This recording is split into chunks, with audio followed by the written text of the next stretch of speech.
The GBNews pub is open. Joining me tonight is Tracey Miller, author, youth worker and former gang member. Tracey, welcome. Thank you for having me. To the programme. Not at all. Now, policing, much in the news.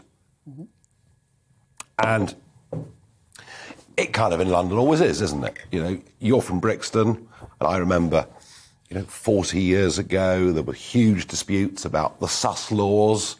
That debate goes on today in terms of stop and search and what the police should do and what the police shouldn't do. Cressida Dick's gone. We've now had Ken Marsh of the Police Federation today expressing no confidence in Sadiq Khan. I mean, it's a real mess. Before doing these great works that you're doing, we're going to share just with the audience a little bit. You kind of fell into bad ways quite early on. That's correct. When I was younger, I just couldn't behave, and that was due to a bad home life. I just feel like my foundations weren't set correctly, so I felt angry at the world, and I just took my anger to the streets. And you got involved in gangs? Indeed, I did. And those gangs were involved with, I guess, drugs? Various things. Violence? Various things. Well, I mean, I've looked at your CV, and, you sort of carrying knives, and I think you were shot once, and... Is it very easy, living in inner London, is it very easy to get involved in gang culture?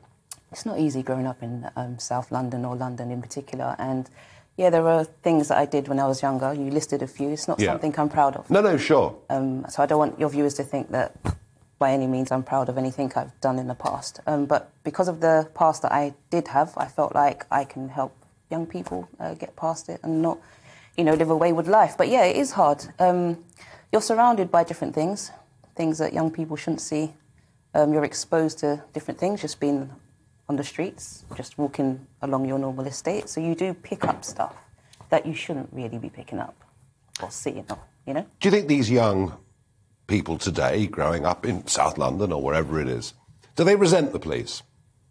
They don't trust the police. They don't like the police. And it's something that... I can't lie, in the, Jamaican household, in the black culture community, culture, police are not trusted. You don't speak to police, you don't call for police, you don't ask for help. If you're going through the worst things, you just deal with it yourself. And I think that does need to change. But the police have a job to do. They have a job to do, but what is the job they are actually doing? If it means they're going to keep stopping and searching young black boys in hoodies, it just shows there's an unfairness. Is it a conscious bias? Is it an unconscious bias? And therefore they have no trust in the police. Well, they might be stopping white boys in hoodies. I haven't seen that really often when I'm out and about on the streets. Have you seen young white boys being stopped often? I haven't. I rarely see the police on the streets, to be honest with you. I mean, I'd like to see more of them.